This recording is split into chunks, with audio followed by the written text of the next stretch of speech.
A very good morning to you. Thank you very much for watching KBC Channel 1. It is time for Biz Check. My name is Betty Kiptum and Alansa Odingo is my colleague on the sign language interpretation. Now, over the next 1 hour, we want to talk about matters e-commerce. What does it take to set up an e-commerce in this very cutthroat market? And how is the uptake looking like? To have this conversation is Abdisalan Ahmed Mohammed, who is the Chief Executive Officer of Sinab, which he says means grapes. Thank you very much for speaking with us. Pleasure. Karibu sana. So, the idea of Sinab, how did you decide to get into this very cutthroat market of e-commerce? It's a pleasure, first of all, to come and meet you this morning. Karibu sana. And it's actually an honor for me to come and meet KBC with this team. Basically, it's been a long journey for us to start where we are from. Because of the demand of the market, which is there right now, it took me a lot of time to think about it regarding how can we kind of digitalize the market as it is right now. And luckily, as it is right now, we're going to the digital formation as a country, at the same time as a marketplace.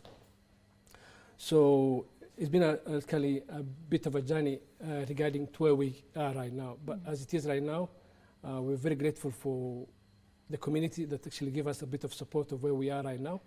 As it is, to start up, it's been a challenge regarding the customers, the vendors, the marketing, and then actually the financing bit of it as well. So as it is right now, we're just at the beginning of it. You're just at the beginning? Yes, we've just been there right now, 2 years now, 2.5 years now. This is our third year coming up. Yeah, in digital marketing, yes. Right, and what are the lessons that you've learned so far within the 2 years that you've been in existence? The lessons are quite a lot of them actually. Just to mention some of them is for the perception of people out there thinking of what is digital marketing. For some of them who do understand, it's very useful. For them who don't understand, mostly, you have to go and talk to them individually, one by one. And for a person like me right now, it took about 6 months to go into shops or to some other people to even make them understand that the world is changing to kind of a mobile business, and at least they should embrace it as it is, because it's an advantage for all of us. It's an advantage for the customer who's buying it because of the delivery and the comfortability of their services, and the person who is selling it, because there's a lot of people out there who are used to the old way of business by kind of having their product with them so that they can sell it to have a shop with it. So it's like, because now the world is changing to digital world, the convenience bit of it, they cannot comprehend by saying that, fine, how will I be able to sell my product without you now taking out my product off me? So it's been a challenge. So it's like, I've been on the street for nearly 6 to 8 months just to go to know of tapping them, telling them, listen, this thing is working and it's been there in this world. And it's only that right now we are embracing Kenya. And there are some competitors out there being known to it. So I thought, it gave me a challenge that I should make my community, especially, who are mostly business-oriented people, to get them actually telling them at least, why don't we move to the digital world? So it's been that way so far. And are they receiving this positively? Is the uptake growing now? It is. I'm afraid, everything that, we are human beings. Yes. And mostly we don't kind of welcome the unknowns. But by doing so now, you need to be patient with them to understand it and for them to see it. Luckily now, as time grows on, they came to see that this thing is a reality and that at least it's happening. So at least they should embrace it as it is. But we're getting there. We're getting there, at least because at the end of the day, we want to see Sinab to be in every house in Kenya and in East and Central Africa, God willingly. Well, by doing so now, you need to be patient with customers and be patient with the people. At the end of the day, the people are who you are. So I'm afraid we need to give them time for some reason, beyond our control. But again, as it is, they're embracing it as it is. Okay. Yeah. There's a time I was in a shop and I asked the owner if they are online. Yeah. And they said they don't want to go online because competitors will steal their designs and all that. So how do you inform these people that being online is actually an advantage as opposed to a disadvantage to their business? These are the things actually, it's among the challenges that you get to see. Yeah. In right hand, when you go and see them, talk to them, tell them, listen, you have this product which is unique to you. And I'm afraid nobody can take it off you unless you allow it to go. By doing so now, digital marketing is only exposing to different people who don't know who you are and where you are. And maybe they're looking for that item that you don't know that people are looking for. And you're expecting them to come and travel from all the way from somewhere where they are to come and see your shop. I'm afraid they cannot do that. You have to learn to expose yourself. By doing so now, it's advantage for you and for the business as it is. So I'm afraid it's a challenge. It's a challenge that we need to be going back to them and tell them, listen, this is good for you, make use of it. So, and in anything that we do as humanity, sometimes we're kind of afraid of unknowns. So because some of them don't know what it is, we have to give them a chance for them to see. So I'm afraid we have to let them take their own time for them to embrace it, and by the time they come on board, they should be confident enough to do that. Right. So The COVID-19 pandemic saw the growth of e-commerce, across the world, because we could not go out there and shop, absolutely, yes. That meant that the entry and maybe growth of especially multinationals in the local market really grew rapidly. How are you going to compete with the big boys in the market, so to say? Actually very happy to take the challenge. Why? I'm a Kenyan born, proud to be Kenyan, and I want to do the business as Kenyans does. Why? I'm not an international to come over here, ponder into, spend a lot of money, all of a sudden do whatever it takes and then go out. No, I want to stay here and embrace as it is, empower the youth as much as I can, because there will be employment issues. And there's a lot of actually things that which kind of, there's a lot of machinani people who are looking for this, embracing technology. I'm afraid some of them might not have that touch to what it is. But because of being a local person, I am looking forward to that challenge to fight my ground in a way that at least we can have this name everywhere in the corner of this country, so that at least we don't have to think of the international that they can do better than us. I don't mind for them to do very well for what they're doing, but again, I have the space as well as a Kenyan to show that at least I can fight my own ground at the same time do business for the community. So I don't have a challenge with, I don't have a problem with that. Right. Yeah. E-commerce is a very trust-based kind of business. And when someone orders something online, they expect that what they get is what they ordered. Absolutely. But we have seen very many instances where people, order one thing and get a totally different thing, Yes. How do you make sure that, as they say, you get what you order? How do you make sure of that? These are the things when I was actually, before I started it. These are the core things which kind of pick on why I picked on this thing. Basically, I had the same challenges, and I get to see, even myself when I ordered, I had the same challenges. We don't want to say that everything is 100% perfect, but we are going towards that way, perfecting it as much as we can be. I, for one, I want to make sure that's to be the core thing of this business.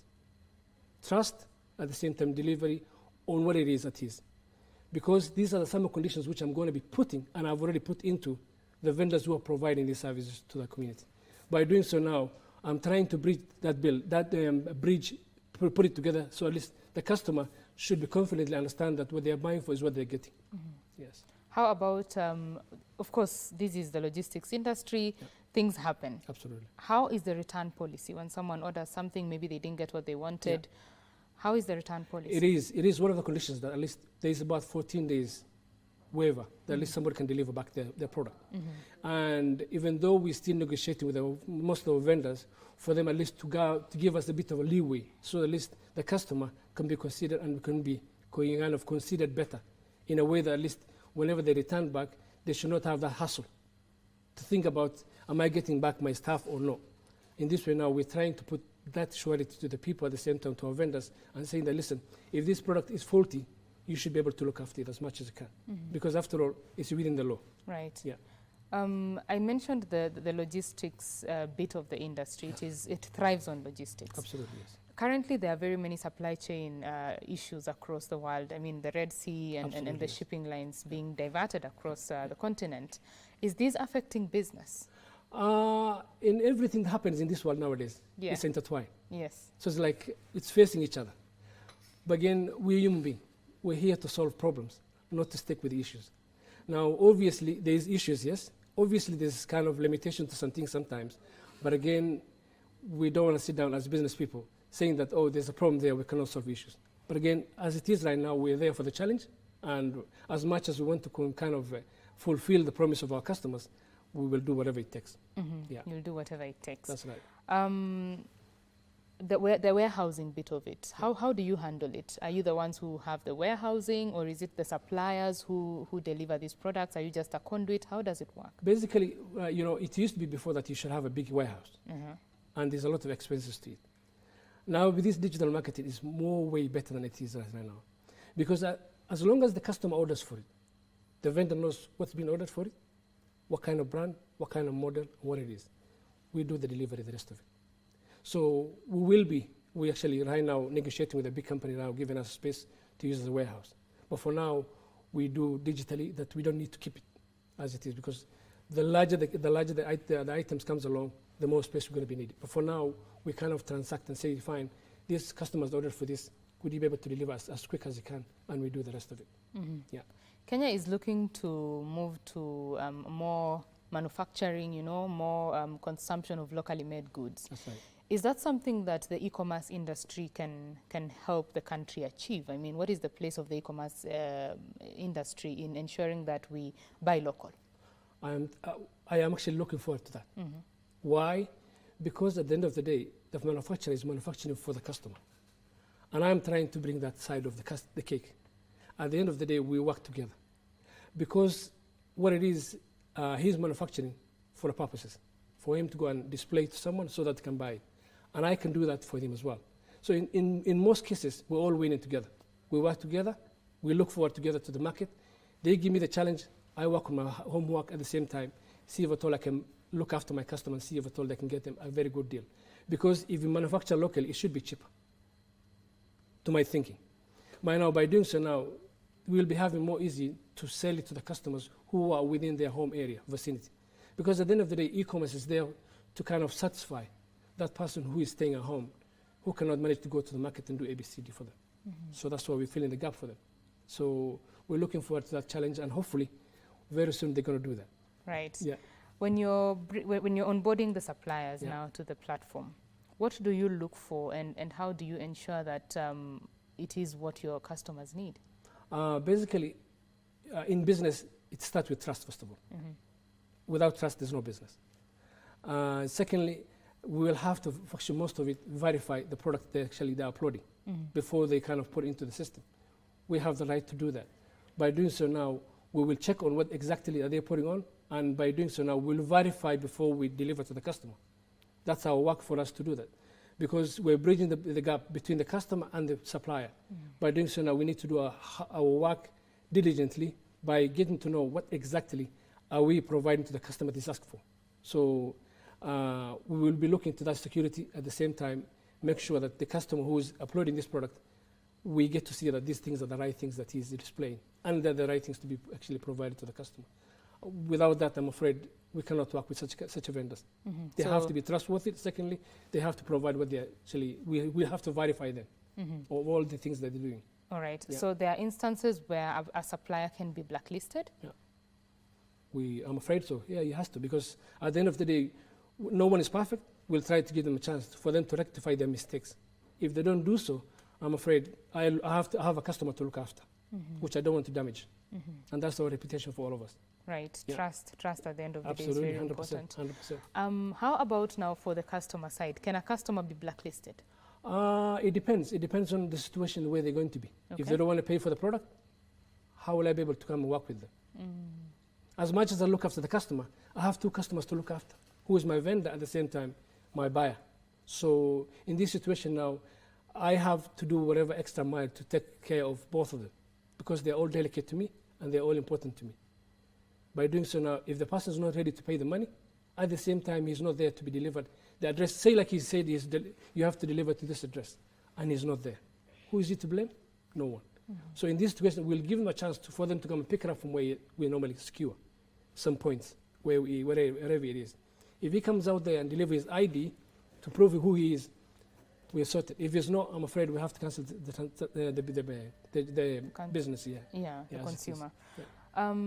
For the pricing bit, of course, there are very many platforms and they are giving all these discounts all over the place. That's right. How do you make sure that you're meeting the pricing needs of your consumer and even being competitive in that sense? That's why e-commerce is there. Yes. It picks and chooses whatever it is. At the same time, we kind of negotiate with our vendors Our vendors are the key people. They're the ones actually telling us exactly, this is what I want.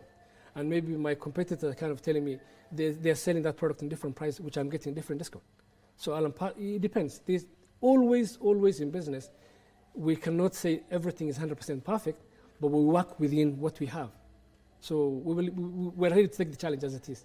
So we will look after our customers as much as we can, because we need them back and we need them every time. Right. Yeah. Right now, even before people go to stores to actually purchase things, they always go online, you know, to see the price points, to compare products and all that. So it would make sense for a business to establish itself, you know, in the e-commerce platform, right? What do you tell these businesses, especially in terms of the market dynamics, the kind of consumer that you are serving and they also are serving, yeah? What do you tell them in terms of the mindset of the consumer? You mean the business, the supplier? Yes, the suppliers. Now, in this situation now, the mindset mostly we tell to talk to them about is, you have this kind of consignment that you need to get rid of it. Now, the choice is yours. If you want to do this thing in the long term, you can keep it as much as you want. But if you want to get rid of it as soon as possible so you can have a new ones, give it a challenge at least with a good discount with it. And it goes around like that. Scratch my back, scratch yours. In business now, unless you give in, you cannot take whatever you want. Now, by doing so now, most of the time, I'm very happy that at least mostly understand. Now, by doing so now, we go to them and negotiate with them and say, listen, how many products or what kind of products do you want to get rid of this month or this week or this year? And sometimes we have to go into our pocket and go and buy some of them. So we all negotiate to what could go around of all of us. Yeah. So that it's a win-win situation. Obviously, 100%. Right. 100%. Right now, the high cost of living and people, you know, only focusing on essential goods. That's right. When you look at the selling of the products that are on your platform, what do you see moving faster and what is on a slowdown? Obviously, as Kenyans, chakula. Right. Chakula goes fast because that's the priority right now. And we can't blame the common mwananchi, because at the end of the day, that's what it is. That's where we are. Because of the COVID-19, you know, and then all of a sudden these wars and all that, everybody's kind of stretched up. But again, that does not mean that sometimes some people can be flexible enough to come and buy a TV or fridge or whatever it is. You understand? So it depends. Most of the time is, I would say 65% chakula mostly. Yeah. Chakula, yeah. Food mostly. Right. Yeah. When people are using the e-commerce platform, sometimes it is said to worsen, what is it called? Impulse buying, you know? You go there, you see something, buy. That's right. Are there any, of course that is good news for you as an e-commerce platform, but from a consumer perspective, we need to have prudent use of money. How would you advise people in terms of using the e-commerce platform for needs, not wants? One thing, buy what you want, that's all. Why? Because whenever you're going into these platforms, it's not necessary sometimes you buy what you want, but sometimes you buy out of necessity by thinking that, oh, I've got small money today, or I'm expecting some small here and there. Can I buy this for tomorrow? Because of the convenience. At the end of the day, when people are browsing it, there's two things. Some of them just browse it to have some idea of the product they want to buy and the price of it, so that tomorrow, when they're planning to buy, they know what they're buying. Some of them, maybe they've been waiting for money for a bit time, and then it just came. So they want to spend it for something that they were thinking of. That's why some of them just pick A, B, C, D. So the advice I would say is mostly is buy what you think that right now is necessary to you. The rest of it, keep it on the line so at least you know that you can plan for it ahead. Because at the end of the day, it's within your vicinity. You can buy whenever you want, anytime you want. And that's why the convenience of e-commerce it is. Yeah. There's a tip that a friend shared with me. She said that she puts things on the wish list, and then if maybe a day later or two, she comes and looks at it and she's like, oh no, I don't want this. She gets rid of them, you know, so that you don't have to buy everything you feel like you want every time. Yes. Well, this is a very interesting conversation, Abdi, we are having here. This is Abdisalani Ahmed Mohammed. He is the CEO in charge of Sinab, which means grapes. It is an e-commerce platform, 2 years currently in the market and looking to expand within the country. Kenyan grown and Kenyan made. This is Biz Check. We want to take a quick break. When we come back, this conversation continues. Do stay with us.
That is Tech One by One, Alan Aoko. It comes to you every Thursday at 9 p.m. Be sure to catch more on the Tech Bits. Now, this is Biz Check. We want to continue with our conversation here on matters e-commerce in Kenya with Abdisalan Ahmed Mohamed, who is the CEO in charge of Sinab, which is an e-commerce platform. Now, Abdi, thank you very much for staying with us and having this conversation. Pleasure. The e-commerce industry in Kenya is yet to be fully, we are yet to fully exploit it, That's around 3%. That's right. That means the cake is still massive, yeah? Absolutely. So for local innovators such as yourself and people who maybe are looking to enter into this market, what would you say is the starting point?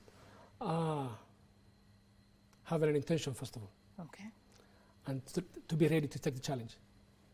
After all, everything that we start or everything that we do, it has to start from somewhere. And somebody has to believe in what he's doing. I, for one, I love what I'm doing. And I'm expecting that hopefully whoever is interested to do so must be having the same motivation. At the end of the day, there's going to be a lot of challenges. There will be up and downs. There will be a lot of hits. By doing so now, that should make you at least a unique person who's kind of ready to take the challenge as it is. Mm-hmm. So I would say because of that actually availability space for anybody who wants to do the challenge should be at least pull up his socks and come into the running field. Mm-hmm. And as it is right now, there's a lot to do. There's a lot to do. Mm-hmm. There's a lot to do. There's a lot to do. Yeah. Of course, the government has been focusing more on the digital platforms, ensuring that there's connectivity across the country. The Wi-Fi hotspots by the Ministry of, Owalo's ministry, the Information Communication and Digital Economy Ministry. The efforts being made by the government currently supporting the digital economy, are they sufficient? Would you advocate for more? I'm afraid yes. Mm-hmm. I'm afraid yes. Mm-hmm. You know, right now, the government is only doing the starting bit of what it is. Okay. But there's a lot to do. And as mostly I can see on the TV and on the news most of the time, they're doing a lot of whatever it takes, awareness and people to embrace it and people to take the digital world. Yes, the connectivity is one among the reasons most of the time. Most of the customers are not kind of a bit hesitant of saying that I cannot get this thing where I am right now, or how am I going to get these things? They feel a bit insecure of how are they going to do these things. Because right now, beside delivery bit of it, we want to see if at all, and we will be doing actually investing into that by kind of harmoniously actually showing the people that where their product is and track it as it is. Be either from Nairobi to Eldoret, be either from Nairobi to Lokchogi or to Mombasa. So the customer can see exactly where the product is. By doing so now, we need to have a network. Mm-hmm. And the network has to be provided by someone. For the companies right now who are providing, they can only go with the limit. And hopefully, as time goes on, and the government actually is putting more effort to it, we will get that to where it is. With the Western world. Because right now, there's only 3% out of the country. From for forward to that, we will look more. Can be more. Can even have how to go about it. Mm-hmm. Yes. When you talk about connecting the rural Kenya, I mean, sometimes when you're in the urban setting, it can blur the picture of the reality. You know, yes. There's good connectivity here. Internet is no problem in Nairobi and the big cities, but there are areas where people still struggle to even make a phone call. You know. Absolutely. Yes. So when we are thinking of now connecting the rural areas, how much would that mean for the e-commerce industry? Actually, besides even e-commerce, even the communication bit of it, it means a lot. Mm-hmm. It means a lot. Because, as you remember before, we used to have small phones. Yeah. But now everybody now is going to these touchscreen phones. And everybody wants to know what's going on in the world, beside Kenya. Mm-hmm. And now this information, it simplifies so many things. Leave alone e-commerce, but even having to have information out there, it's very important to the local mwananchi out there. So for the government now to do more extra work to kind of pull up their socks, especially on fiber optic stuff, it will help a lot, and it will go a long mileage. Why? We need to, because Kenya is not Nairobi. It's not Mombasa. It's not Eldoret. It's not Kisumu. It's not Ivo. There's a lot of people out there with a larger number who wants to have more information, and they want to know what's going on in the country and in the whole world. Now, by doing so now, to have more connectivity, it helps a lot. So Right. I would appreciate if the government could do extra mile. Yeah. Right, Yeah. very important. Of It course, there are there's something that is being done on that Absolutely, front. yes. Absolutely. So we yes. hope it can be ramped up. Absolutely. The address system in this country is Another challenge.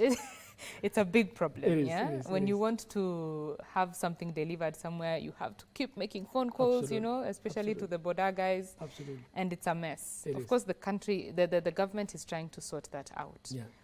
What is your experience in the e-commerce industry? Challenge. Challenge. Why? Because, you know, in the Western world, it's easy. Yeah. If somebody's buying it, he knows where he's buying from and he knows where he's delivering to. But over here, you have to kind of every time cross-check. Is the customer asking for the right place to be delivered to? Sometimes they'll be asking for, can you deliver to this corner shop of mine? I can go and pick it up later on. Some of them will tell you, fine, can I come over to pick it up from you? Why? Because of the security bit of it. At the end of the day, we need that addresses to be sorted as quick as possible. It will be very helpful in the long term. It will be helpful even to have an information regarding the customers themselves. So as it is right now, there's a challenge to it, but we have to work and learn and live with it. Right. So that at least we can embrace it later on tomorrow. If things changes, it changes for the better. Yeah. Very important pointers there. We want to now take the viewer to a press briefing by the CS in charge of environment, climate change and forestry, that is Soipan Tuya, who is speaking at the brief for local and international media on the United Nations Environment Assembly that is happening. That is the 6th edition. Let's listen into what Tuya has to say.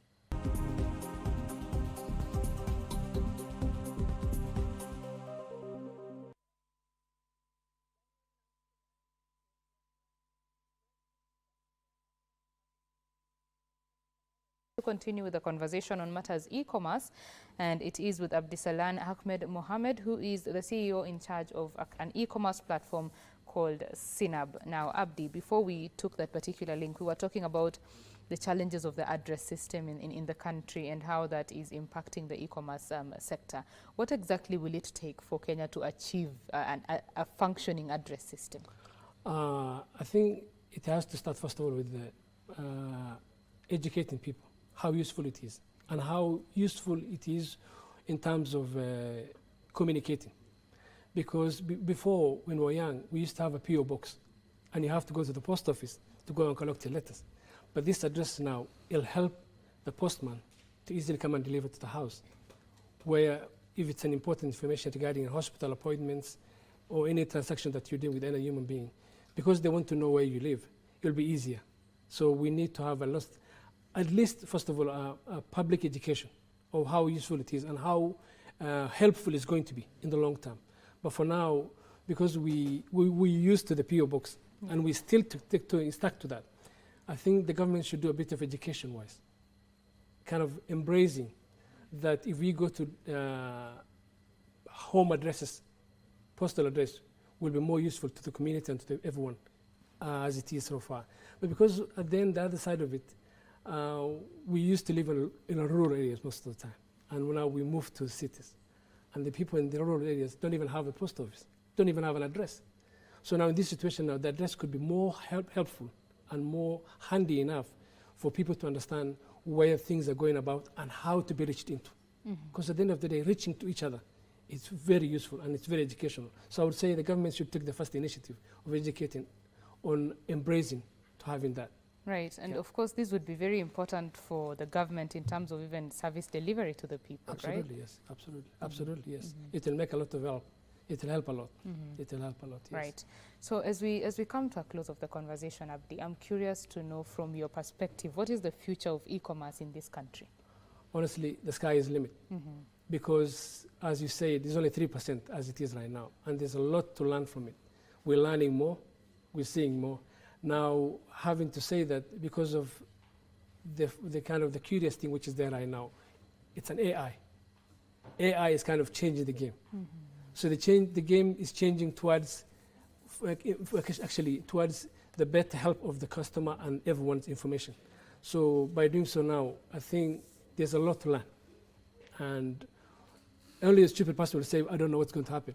But there's a lot to learn. Right. There's a lot to learn. Right. And we're looking forward to it as it is. Right. Yeah. The future is bright. Absolutely, the future is bright for all of us. For all of us. Thank you very much, Abdi, for sharing your thoughts with us and your journey, and all the best with Sinab. It's been a pleasure. Thank you very much for hosting me this morning.